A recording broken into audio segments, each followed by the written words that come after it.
Salut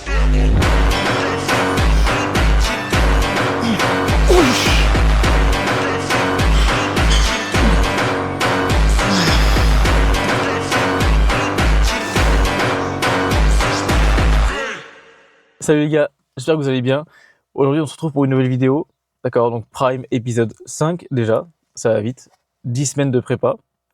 Pour ceux qui ne me connaissent pas, je m'appelle Owen. Je suis non seulement futur athlète en bodybuilding naturel, mais également coach sportif spécialisé en hypertrophie. Donc si ton physique n'évolue pas depuis quelques mois et que tu stagnes et que tu as envie de passer au niveau supérieur, tu peux voir les résultats que j'ai avec ceux qui m'ont fait confiance.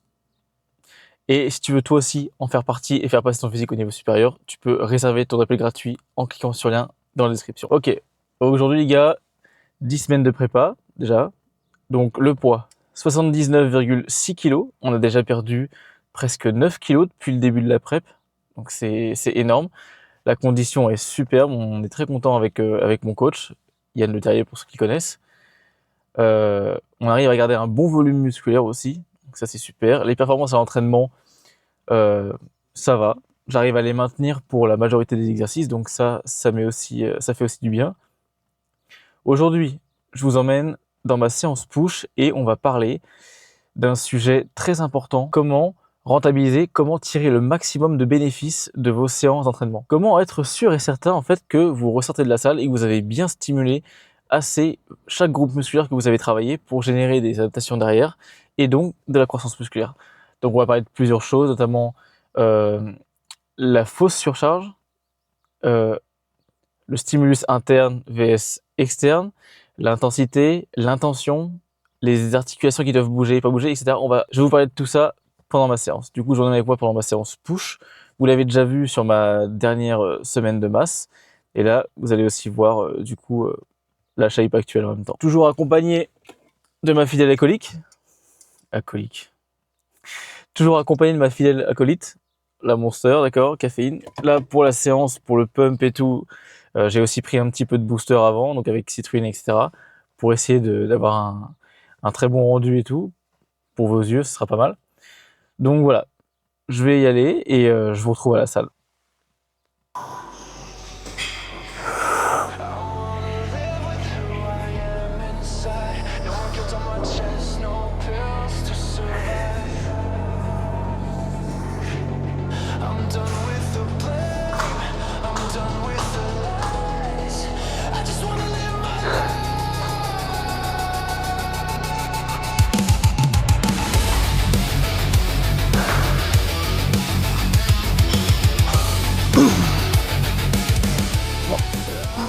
Bon les gars, première série terminée. J'ai oublié de vous dire, je suis toujours à 2600 calories. D'accord, on n'a pas descendu les cales pour l'instant. Parce que le physique bouge bien, je perds 1 kg par semaine en moyenne. Donc pour l'instant on reste comme ça. Pour ceux qui auraient oublié, du coup ma séance push, j'ai 4 exos d'épaule, 2 de pec et 1 triceps. Donc ça fait 2 épaules, 2 pecs, 2 épaules, 1 triceps. Donc voilà, comme d'hab, je vous filme une série de chaque. Et puis voilà. Ici, j'ai perdu 2 reps par rapport à mon PR maximal. J'avais fait 8 reps à 55 par côté du coup. Là, je stagne à 5. Ah bah, du coup, ça fait 3, pardon, je ne sais plus compter. J'ai perdu 3 reps depuis le début de la prep sur cette machine, enfin, à cette charge-là du moins. Donc voilà. Maintenant, je vais vous parler de la fausse surcharge. Donc, comment reconnaître une fausse surcharge? Généralement, les gens me disent, quand je leur demande s'ils progressent sur leur performance et tout à la salle, ils ont tendance à me dire oui, je progresse en charge et tout, je vais plus lourd, machin. Et en fait, quand je regarde leur mouvement, ils trichent pas mal. Ils compensent pas mal avec des mouvements parasites, d'autres groupes musculaires, etc. Donc certes, vous soulevez plus lourd, mais est-ce que le stimulus que vous appliquez réellement à votre muscle, il est supérieur par rapport à avant? C'est cette question-là qu'il faut vous poser.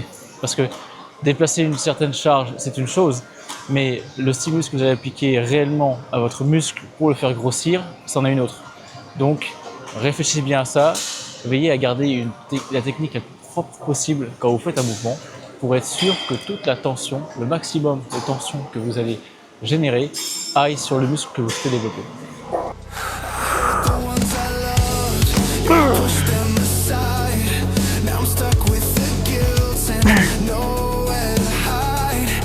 Replay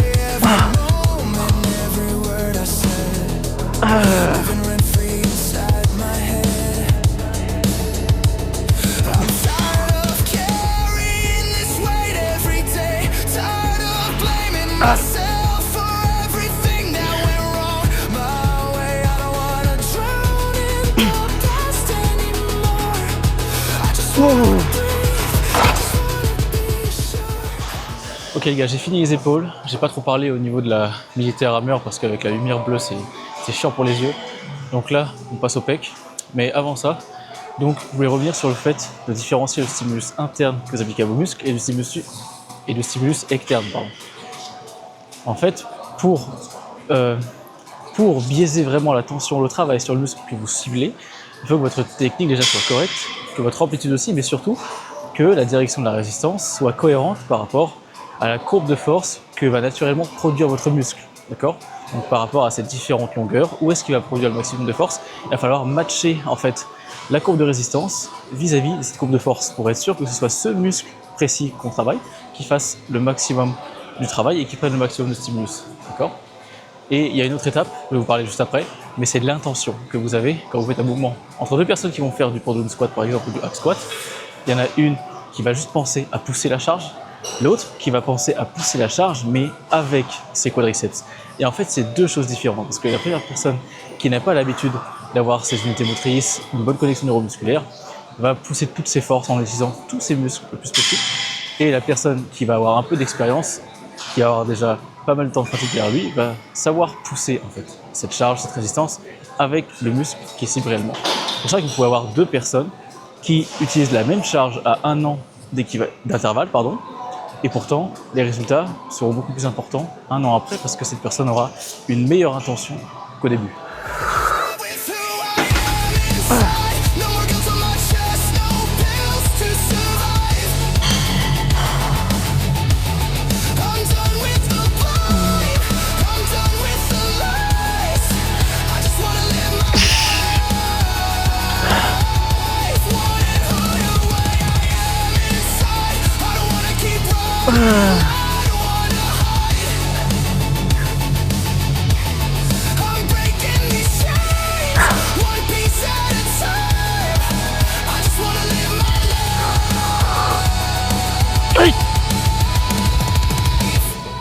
I stayed too long in love, that was killing me slow. Du coup les gars, deuxième étape, pour être sûr que quand vous faites un exercice qui stimule bien le muscle que vous travaillez, pensez toujours à quelle articulation vous souhaitez bouger, quelle articulation vous souhaitez garder immobile. D'accord ? Ça c'est très important pour que vous puissiez être non seulement le plus possible, choisir des exercices qui vous permettent du coup d'être stable, d'être fixe sur les articulations qui doivent rester immobiles et de garder celles qui doivent travailler de façon mobile. Donc, par exemple pour les pecs, qu'est-ce qu'on veut ? Que les épaules soient mobiles. D'accord ? L'articulation globale. Qu'est-ce qu'on veut ? Rester fixe, la cage thoracique, tout le reste en fait, littéralement. Et c'est pareil pour extension triceps, on veut que ce soit quoi ? Uniquement le coude qui bouge. Tout le reste ne bouge pas. Parce qu'on a beaucoup de gens qui font des extensions triceps en bougeant tout, en fait. Coude, épaule, le buste. En fait, certes, vous êtes plus fort, vous bougez beaucoup plus de charge. Mais en fait, la tension que vous allez générer sur vos muscles, elle est dispersée entre tous les groupes musculaires que vous faites rentrer en jeu. Forcément, quand vous allez baisser la charge, vous allez accumuler moins de fatigue nerveuse. Et pourtant, vous allez appliquer un meilleur stimulus sur vos muscles. Donc voilà, la deuxième étape pour être sûr de rentabiliser votre entraînement à 100%, pensez toujours quand vous faites un exercice, qu'est-ce qui doit bouger, qu'est-ce qui ne doit pas bouger.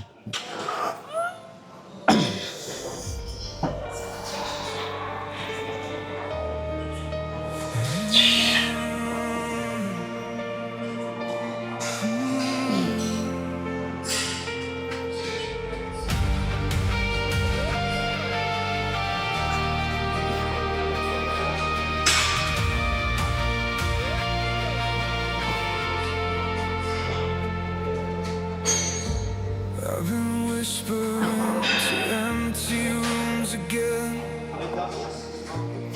like they're keeping score. Every road turns me back where I began. I've been here before.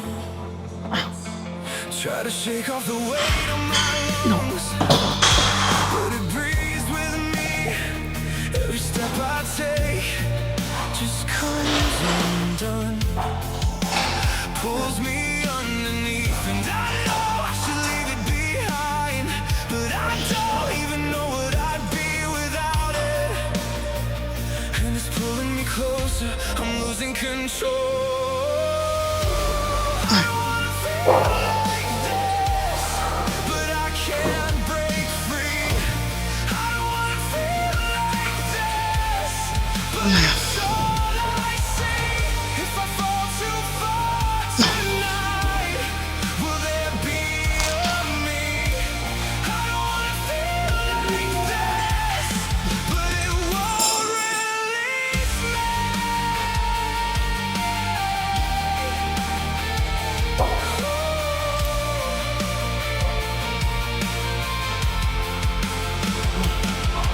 There's an echo in the sound of your name, running through my head. Every memory's a glitch in a frame, looping what you said. I've been chasing somebody I knew, but they fade away. In the mirror there's a stranger in view, and I can't escape. I should leave it behind, but the silence it leaves feels louder than the noise. Now it's pulling me under, I'm losing the fight.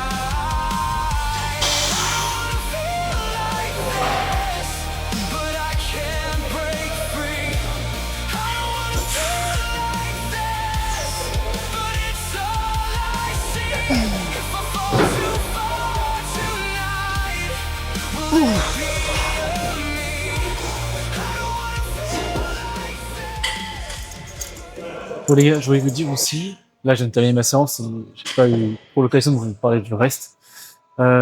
Pour le dernier point pour optimiser vos séances et rentabiliser au maximum, ça va être l'intensité. D'accord? Ça, on vous le répète à tort et à travers, je pense, mais l'intensité, c'est vraiment quelque chose qui va vous permettre de grossir votre d'accord, une bonne tension mécanique, une tension mécanique qui est bien appliquée sur le muscle et avec une intensité qui est très proche de l'effet. Là, vous allez pouvoir faire grossir, provoquer la croissance musculaire. D'accord? Donc, pour savoir comment mettre l'intensité, il faut y en avoir des machines, d'accord? Allez à l'échec dessus, parce que vous n'avez pas de risque de vous blesser. Et ensuite, vous pouvez voir, en fait, qu'est-ce que vous ressentez, à quel niveau d'effort vous êtes quand vous êtes à l'échec. Et pour toutes les autres séries, par la suite, vous allez tenter d'être à RIR 0. D'accord? Donc, vous arrêtez avant la répétition que vous ne pourrez pas passer. Au moins, vous pourrez appliquer un stimulus optimal, maximal, sans générer énormément de fatigue. Parce qu'il faut savoir que plus vous allez loin dans les RIR, donc RIR 1, 0, plus ça va générer de fatigue, mais plus ça va générer un stimulus important sur vos muscles. Alors que plus vous allez vers RIR 4, 5, moins le stimulus sera important, et bien sûr, forcément, la fatigue accumulée sera moins importante également. C'est pour ça que quand vous mettez votre nombre de séries, si vous avez vous entraîner très dur à l'échec, etc., optez plus pour 2-3 séries à RIR 0, 1, et si vous préférez ne pas aller à l'échec tout simplement, rester devant l'échec, RIR 3, 4, 7, 5, même si je trouve ça pas intéressant de RR5, vous pouvez faire 4-5 séries sur un exercice, d'accord, là-dessus, pas de souci. C'est pour pouvoir accumuler le même volume effectif sur les groupes musculaires, en fonction de votre préférence d'entraînement. Ok les gars, séance terminée. C'était une bonne séance alors que je pensais j'avais mal dormi cette nuit, donc je pensais vraiment que les perfs allaient chuter, mais au final, franchement, je me suis bien senti. Très bonne performance pour la plupart de mes exos. Très bonne congestion aussi, hein, vous avez pu le voir. Donc très content. Voilà, donc là je vais rentrer manger parce que j'ai extrêmement faim. Et puis je vous tiens au courant pour la suite. Et si ton physique n'a pas évolué depuis plusieurs mois et que tu es en train de stagner et que tu as enfin envie de passer au niveau supérieur, tu peux toujours rejoindre mon accompagnement en cliquant sur le lien dans la description. Réserver ton appel gratuit avec moi et on parle de ton objectif physique, de ce qui bloque et ce qu'on va mettre en place ensemble. Ok? Allez, ciao les gars, à la prochaine.